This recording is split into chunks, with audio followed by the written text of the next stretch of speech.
Hi guys, today I'm going to review the laser rangefinder Cfinger 3 from Cmotion. In this video I'll be setting up the rangefinder on the Alexa LF and talking about the pros and cons from this device. The main difference between an ultrasonic device like the RUDM or Cinetape is that these use ultrasonic waves that bounces off objects to measure the nearest object. The Cfinger 3, however, is a high-speed rangefinder that uses a Class 1 invisible laser that measures up to 300 times a second. It has a minimum measuring range of 30 centimeters or 1 foot and a maximum of 150 meters or 492 feet. Please be aware that this is under perfect circumstances and any obstruction, fog or rain can limit this. It has 2 Elbus ports for connecting it directly in the Elbus world like the C-Force motors, and 1 serial port for other devices or cameras. On the top side there is a NATO rail for mounting a scope, and on the left side there is a clear display that shows the distance, a designated menu button to adjust certain parameters, and 1 user button for going quickly to a chosen preset. Here I'm using a ULCS mount for mounting the Cfinder on the camera. There is a 3/8 thread with every locking pins underneath the device. Make sure you mount the Cfinder as close as possible to your lens to make the parallax as small as possible. In this case I'm using my Canon 3M for daisy chaining it with the Elbus together with my C-Force motor, but it's also possible for using it directly in the Alexa Mini's Elbus port.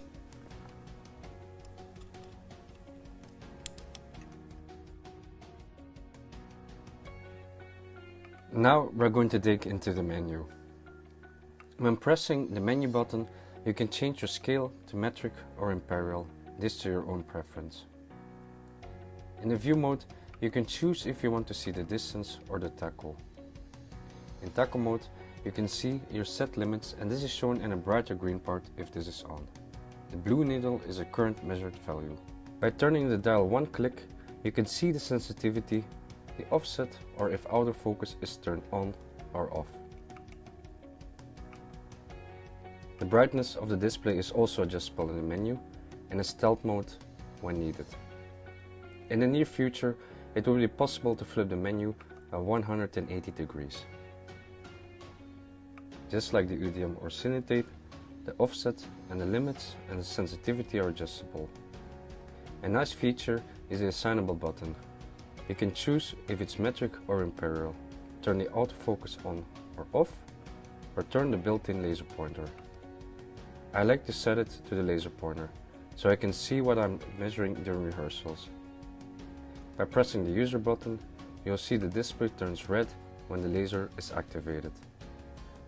To align the Cfinder correctly, I use a built-in laser to measure the furthest object I can find and overlay it with the center mark on the monitor.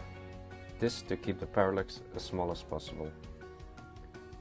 After this, you can adjust the offset in the menu while witnessing the sharpness on a focus chart or measuring from the film plane and matching the measured distance from the Cfinder. When adding a scope, you can use the Cfinder as a standalone measuring device. With long lenses, it's handy to have the Cfinder mounted on a tripod, or for instance your second AC can follow the object. It's important to have the Cfinder on approximately the same height as a camera if possible for a more accurate readout. Adjust the offset according to the film plane. One nice feature of the Cfinder is the possibility to use the autofocus function.